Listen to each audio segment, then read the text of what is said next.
La depresión de Catara está situada en el desierto de Libia, al noroeste de Egipto, aproximadamente 130 metros debajo del nivel del mar. Esto lo convierte en una de las zonas más calurosas del globo terráqueo. Y por increíble que parezca, en esa zona inhóspita y árida del mundo se encuentra un poblado. Su nombre es Alzira. Alzira es un poblado dedicado principalmente a comerciar con la sal que se extrae de los estratos que se forman al sur de la depresión. Yair, fundador y mandatario, había llegado por error a ese territorio hacía ya muchos años. El sistema de justicia impuesto por Yair tenía como lema: todos somos criminales. El método de implementación de ese tipo de justicia era implacable, terrible, y estaba a cargo de un joven de 18 años llamado Omar, que con los años se había convertido en la mano derecha del fundador. Cuando alguien cometía una transgresión, se le castigaba cortándole la falange superior de uno o más dedos, dependiendo la gravedad del delito. Y para culpar, bastaba con señalar al agresor. El señalado podía, a su vez, señalar de vuelta a su incriminador en modo de defensa. Así, el honor en Alzira se medía por la cantidad de dedos completos que tenían los hombres. Yair, por ejemplo, los tenía todos, razón por la cual era respetado y admirado. Cuando surgía un problema en circunstancias poco claras, por ejemplo, que los implicados tuvieran la misma cantidad de dedos, el caso se llevaba ante Omar y él decidía quién perdía la falange del dedo. Omar llegó a Alzira siendo apenas un bebé. Yair lo acogió en su casa y lo educó como si fuera su propio hijo. Había algo en el recién llegado que le inspiraba tranquilidad al mandatario, y no se equivocó. Omar creció obediente y dedicado a los asuntos del pueblo, demostrando una devoción especial. En sus años mozos, cometió una equivocación, ya nadie recuerda cuál. Así perdió una falange, pero eso le bastó para entender cuál era el comportamiento que se esperaba de él, y nunca más volvió a poner a prueba los límites. Yair le cedía cada vez un poco más de poder a Omar, pues sabía que podía confiar en el joven. Y cuando tuvo edad suficiente, el fundador de Alzira le confesó al chico cómo lo había encontrado, revelándole con profundo pesar que su padre lo había abandonado. Esta zona es usada como un botadero de niños no deseados. Así es como he encontrado a la mayoría de tus hermanos. A veces simplemente los abandonan, pero hay personas más crueles. Yair se detuvo un momento para respirar. He visto pequeños cráneos aplastados debajo de grandes rocas. En fin, suceden cosas impensables. Un día escuché en una cueva a un hombre gritándole a un bebé que no paraba de llorar. Afortunadamente llegué a tiempo, evitando que corrieras con la peor de las suertes, confesó Yair a su favorito. Esa era la situación general de los niños en Alzira, le explicó Yair, y concluyó diciendo que él los había acogido para darles un techo y un futuro. En sus rezos diarios, Omar agradecía que la vida lo hubiera puesto en el camino de su Salvador, mientras que en su corazón crecía el rencor que sentía hacia su padre, que era el que lo tenía que haber protegido, y se juró que si un día lo tenía enfrente, lo mataría sin miramientos. Aplicaría en su padre el proceso de justicia que imperaba en Alzira. A medida que su odio aumentaba, también lo hacía la fidelidad que profesaba por Yair. Y fue así como empezó a encargarse cada vez más de los asuntos de la justicia en el pueblo. La gente acudía a él y solo llamaban la atención de Yair en caso de que la situación fuera demasiado compleja o delicada.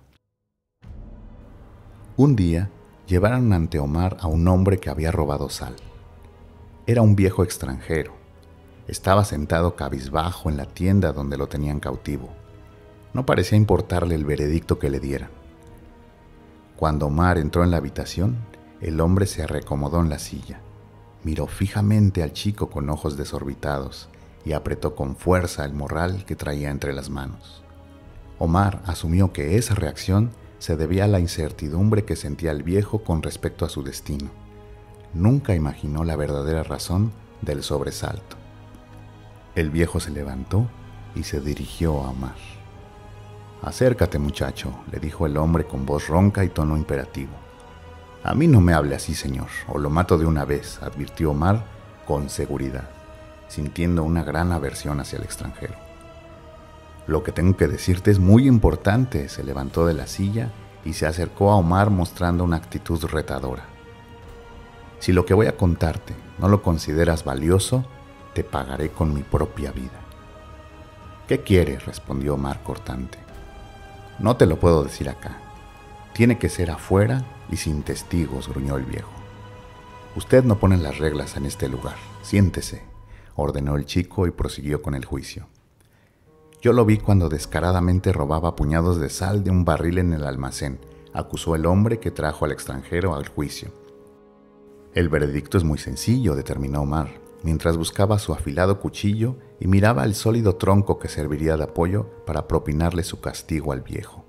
«Y yo lo he señalado de vuelta en mi defensa», reclamó el extranjero, alternando miradas entre Omar y su acusante. «Y tengo entendido que según sus leyes, tener más dedos que mi atacante es suficiente para que se me considere inocente sin más cuestionamientos». «En efecto», respondió Omar, mostrando una mueca de abierta ironía. «Pero usted tiene todas sus falanges solamente porque es extranjero. Eso no nos dice nada de su honor».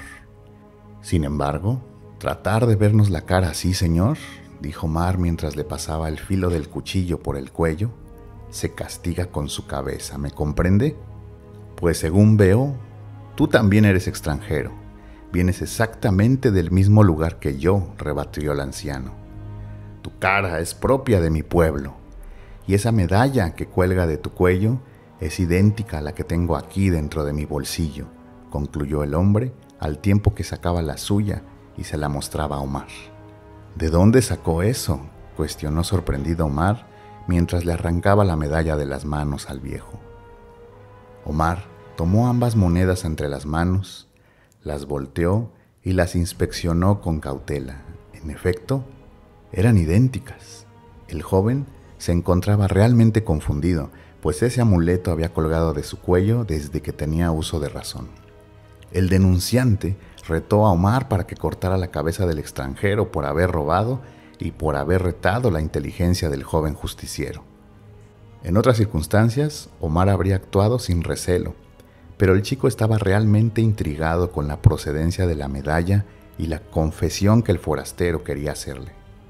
De pronto se le ocurrió una idea. «Dejemos la vida de este hombre a los designios del azar», dijo Omar, evitando ser así quien decidiera el futuro del anciano. «Si el forastero adivina de qué lado cae esta moneda, salvará su vida. De lo contrario, cortaremos su cabeza», sentenció Omar. La medalla voló por los aires y Omar suspiró con su decisión, pues si el hombre acertaba, habría ganado tiempo para decidir lo que haría con él. «Cara», cantó el extranjero, mientras la moneda giraba en el aire. Pronto, y para la sorpresa de los presentes, la medalla coincidió con la predicción del viejo.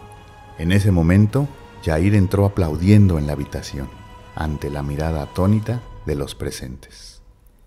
«Ha corrido con suerte», dijo el mandatario con la mirada severa, «y ha vencido a la muerte, pero solo por el día de hoy.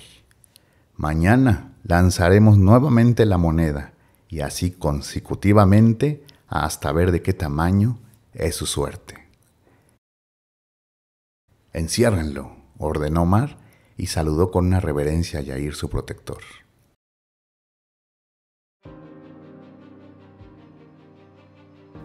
Era una noche especialmente calurosa y Omar no podía dormir. Así que salió a respirar aire fresco. La luna y las estrellas mostraban un escenario magnífico, de esos que solo regala el desierto. Pero el chico no apreciaba el espectáculo. Su mente estaba ocupada por el extranjero, las monedas y la confesión. El joven caminaba de un lado a otro fuera de su tienda, mientras su curiosidad crecía. En una de las vueltas se siguió de largo en dirección al calabozo. Abrió la reja y amenazó al viejo con un cuchillo, mientras lo obligaba a abandonar la celda. Omar se percató de la fuerza en el cuerpo del hombre y de la resistencia que oponía. Pensó que seguramente estaba acostumbrado a hacer su voluntad, y eso lo hizo sentir vulnerable. Se acercó a su oído y le advirtió que si intentaba cualquier treta para escapar, pagaría con su vida. Omar lo jaló del brazo y en tanto andaban, se cercioró de que nadie lo siguiera. Una vez que estuvieron lo suficiente lejos del pueblo, instó al viejo para que hablara, para que le dijera de dónde provenía su moneda. El hombre comenzó a contarle una gran historia, pero el chico no tenía tiempo para escucharlas, así que tomó el cuchillo de nuevo y apoyó el filo en la garganta del viejo. «Soy tu padre», alcanzó a decir el extranjero. «¿Qué? ¿De qué está hablando? Usted está loco». «Mi padre es Yair», argumentó, pero Omar sabía en su corazón que el forastero estaba diciendo la verdad. «Eres mi hijo. La moneda que cuelga de tu cuello es una medalla que perteneció a tu madre. Además, tienes una marca de nacimiento en el tobillo derecho», continuó el viejo. Omar soltó el cuchillo al tiempo que los ojos se le llenaban de brillo. «Mi padre es Yair. Él me cuidó cuando te fuiste, me lo contó todo, y a ti te he odiado siempre por intentar deshacerte de mí en el desierto», gritó Omar, luego se enjuagó las lágrimas y sentenció. «Ahora mismo te mueres, es lo justo».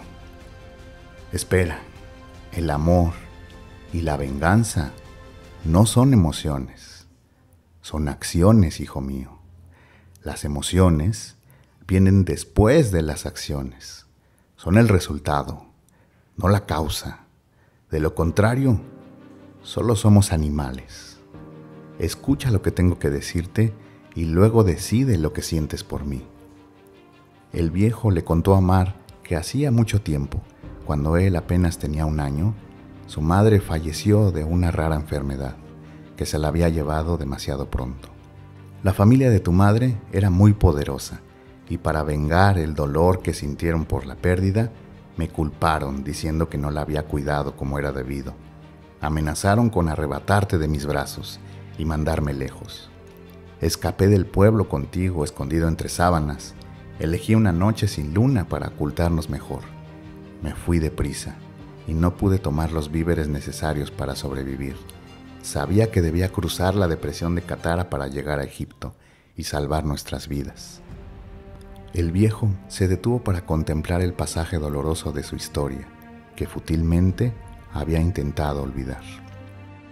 Cuando estábamos a la mitad del camino, nos quedamos sin comida y sin agua, así que busqué una cueva. Te hice una cuna con las sábanas y con mi mochila, y me fui a buscar alimento para ambos. «¿Por qué no me llevaste contigo?», preguntó Omar ofuscado. «Porque me habrían matado para robarte. En este lugar, los niños son muy valiosos. Entiéndelo, muchacho, no tenía otra opción». El viejo tosió y le dio la espalda al chico. «Tardé un par de horas en regresar, pero cuando lo hice ya no estabas. Intenté seguir tu rastro, sin embargo, el viento soplaba con fuerza y cubrió con arena las huellas de quien te robó. Te busqué todos estos años sin suerte hasta el día de hoy». Omar cayó de rodillas sin entender. La confusión invadió sus sentidos y su razón. Todos esos años odiando a su padre, jurando que si algún día lo tenía frente a él, lo mataría. Y en ese momento lo tenía ahí, a su merced, pero no había llegado solo, había llegado con una historia con la que Omar no contaba y que lo había conmovido profundamente. El viejo se acercó a su hijo y le puso una mano en el hombro. Sus barreras se desmoronaban, su historia se hacía líquida y de su corazón brotó el amor que siempre había sentido por Omar y que siempre había sido el motor de su búsqueda implacable. «Hijo, te busqué dentro de cada agujero y debajo de cada piedra. Ojalá puedas encontrar en tu corazón la compasión para perdonarme. Nunca te tuve que dejar solo en aquella cueva. Me he arrepentido cada día de estos 17 años que han pasado». El chico se levantó y aún confundido abrazó a su padre escuchando únicamente a su corazón. Pero de pronto se oyó un disparo. El cuerpo del viejo se desplomó sobre Omar.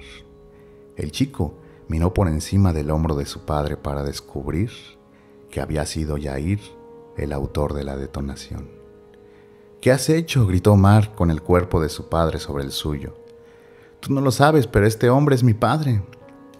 «Lo sé», respondió con serenidad Yair, «y desgraciadamente no llegué a tiempo para evitar que te lo dijera. Ahora vas a saber lo que yo tengo que decir al respecto y luego alcanzarás a tus padres en el más allá». Omar no sabía qué pensar. El caos le nublaba el entendimiento. «En aquellos tiempos», comenzó el mandatario, «cuando tu padre y tú cruzaban la depresión de Katara, yo estaba en búsqueda de niños que me ayudaran a formar el poblado. Desde que vi a tu padre caminando por el desierto, me di cuenta que estaba perdido y que no conocía estas tierras. Lo seguí y cuando se fue en busca de comida, aproveché la oportunidad para robarte. Fue muy fácil y ni siquiera tuve que matarlo», dijo Yair en tono burlón. «Nunca pensé que te encontraría después de tantos años. Vamos, no pensé que tu padre sobreviviría al desierto. De lo contrario, te habría quitado la medalla del cuello». Yair apuntó a Omar con la pistola y después de un momento jaló del gatillo. Pero la arena atascó el detonador. El mandatario, frustrado, le advirtió al chico que daría instrucciones en Alcira para que lo mataran si cruzaba los límites del poblado.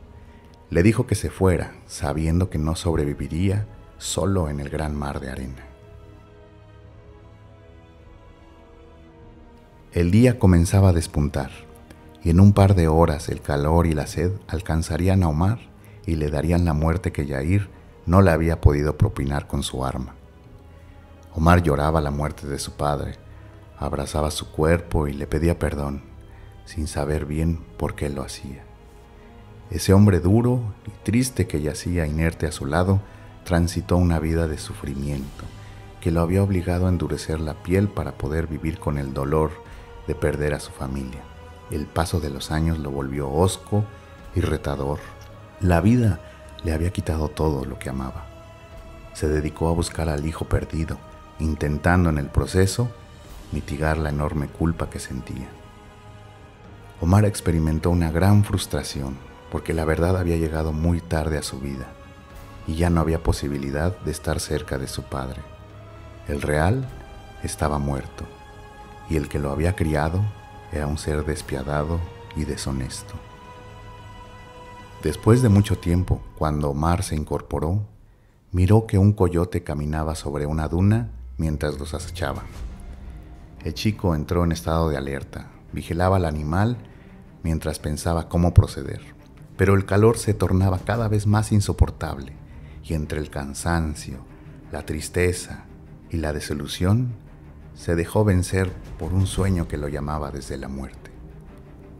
De pronto, el aliento del coyote lo regresó a la vida. El animal estaba encima de ellos calculando el ataque. Omar, que había escuchado miles de historias de coyotes, pretendió estar muerto y lentamente metió la mano en el bolsillo de su padre. Encontró un puñado de sal y cuando el coyote se distrajo, con una mano lo tomó por el cuello y con la otra le metió el puño de sal por el hocico.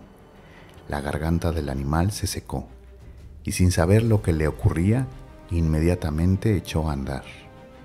Entonces Omar lo siguió. Él sabía que la sed del coyote lo guiaría hacia una fuente de agua. Su plan dio resultado y fue así como descubrió el oasis de Megra. Después de algunos días, el chico fue rescatado por un grupo de beduinos que pasaba por ahí. Omar no hablaba su idioma, así que entre la falta de comunicación y la tristeza consecuencia de sus pérdidas, se mantuvo absorto durante mucho tiempo. Luego se integró fácilmente con el grupo de nómadas, pues no implicaba un riesgo para ellos. Transcurrieron varios años, hasta que un día llegó a Alcira un forastero montado en un camello. Vestía ropas blancas impecables y un turbante dorado. Tenía la piel tostada y un aire de exótica elegancia. En cuanto cruzó las puertas del poblado, exigió hablar con el jefe. «Es muy importante que escuchen lo que le diré a su mandatario», insistió el forastero a los locales. «Quédense cerca de la tienda, porque lo que tengo que decirle al hombre les incumbe a todos ustedes». La presencia de aquel hombre imponía respeto y seguridad, así que fue llevado inmediatamente a la presencia de Yair. El extranjero amarró su camello a una de las estacas de la tienda del mandatario y luego procedió a entrar sin preguntar si podía hacerlo.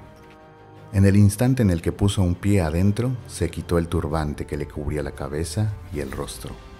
Yair se sorprendió ante la osadía y cuando iba a reclamar el atrevimiento, reparó en el rostro familiar del forastero. Por supuesto, era Omar. El mandatario se sintió en su silla tratando de recuperar el aliento. Estaba viendo a un fantasma. No entendía cómo su antiguo protegido había logrado vencer las eternas dunas y seguir con vida. En cuanto se repuso, lo amenazó.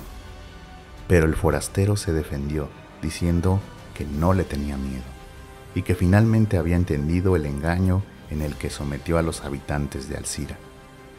«Ya deja de quejarte, aquí nadie tiene más jerarquía que yo. Te voy a señalar con toda la mano y tú sabes qué significa eso, la muerte», dijo Yair apretando los dientes de la rabia. «No te recomiendo que lo hagas, pues yo también he aprendido algunos trucos». «¿Me estás retando? Eres un cobarde», respondió Yair y señaló a Omar con toda la mano. En ese mismo instante, el extranjero dejó escapar un chiflido. El camello de Omar, que esperaba pacientemente fuera de la tienda, al escuchar el silbido olvidó por completo que se encontraba amarrado, salió corriendo y se llevó con él la tienda de Yair, dejándolo completamente desprotegido y absorto. Omar aprovechó la confusión para amenazar a Yair poniéndole su navaja al cuello, mientras llamaba la atención de la gente para que lo escuchara todo. «Hace muchos años compré ese camello que ha arrancado la tienda donde nos encontrábamos. Me enseñaron a adiestrarlo porque esos animales tienen tanta fuerza que una simple estaca en la arena no supone ningún tipo de resistencia para ellos. Así que me enseñaron a aleccionar su mente. El truco resultó sencillo. Había que hacer una mezcla de concreto, meterla en un cubo y enterrarle con una estaca que al fraguar permanece indefinidamente incrustada dentro. Luego se esconde el cubo en la arena y se amarra al camello con una soga a la estaca, que es la que permanece a la vista del animal». «¿Y qué tiene que ver con nosotros la historia de tu camello? Dime de una vez a dónde vas con esto. Estoy perdiendo la paciencia». «Déjame terminar. Durante días, mi camello intentó liberarse de la atadura que le puse, pero no tuvo éxito. Después de muchos intentos por hacerlo, el dromedario entendió que es imposible mover la estaca, y así conseguí que nunca lo volviera a intentar jamás». Omar apretaba el cuchillo con fuerza sobre la garganta de Yair. «Eso nos hiciste. Nos aleccionaste a señalar culpables y cortar dedos. Ese terrible método para impartir justicia se volvió una ley inamovible. Ya nadie se cuestiona si tiene sentido, y mucho menos si es humano realizarlo, porque si cuestionábamos tus métodos, nos costaba la vida. Nos entrenaste como si fuéramos camellos», continuó Omar apretando el cuchillo. «Te dedicaste a robar niños y a convertirnos en autómatas. Si alguien no obedecía a tu voluntad, obligabas a los demás a que le cortaran un dedo. Con el tiempo, fuimos aprendiendo a trozar el dedo de quien fuera señalado, sin entender la lógica que sustentaba ese acto tan inhumano. Me imagino que los primeros niños a quienes personalmente obligaste a hacerlo, ya ni siquiera cuentan con vida. Seguramente los eliminaste para borrar tu rastro. Lo que hice fue por el bien de todos. Eres un malagradecido. Aquí nadie tiene más dedos que yo y nadie tiene más credibilidad», sentenció Yair con una seguridad insolente. «Tú crees que responderán por costumbre y yo por inteligencia. Veamos quién tiene la razón», dijo Omar mientras recorría su mirada por el grupo de gente que se había reunido a su alrededor. Seguramente los robó de sus casas como lo hizo conmigo, y en algunos casos quizá mató a sus verdaderos padres y les habrá inventado algo, cuando la realidad es que este hombre que tienen delante nos ha estado explotando durante años. ¿Cuántos dedos han perdido por su culpa? ¿Cuánto tiempo van a continuar con este engaño? Yo no estoy aquí para decirles qué tienen que hacer. Estoy aquí para que decidan libremente, concluyó Omar al tiempo que aventaba a Yair a la muchedumbre. Omar se dio la vuelta y con una sonrisa en los labios salió caminando de Alcira en paz y con la frente en alto. La mayoría fue víctima de sus propias emociones. Tardaron unos momentos en reaccionar y gritaron de júbilo mientras se vengaban del hombre que los había mantenido dormidos durante tantos años. Pero algunos, solo algunos, hicieron a un lado su sentir y en su lugar decidieron seguir las huellas que Omar había dejado marcadas en la arena, a quien decidieron llamar el Coyote del Desierto.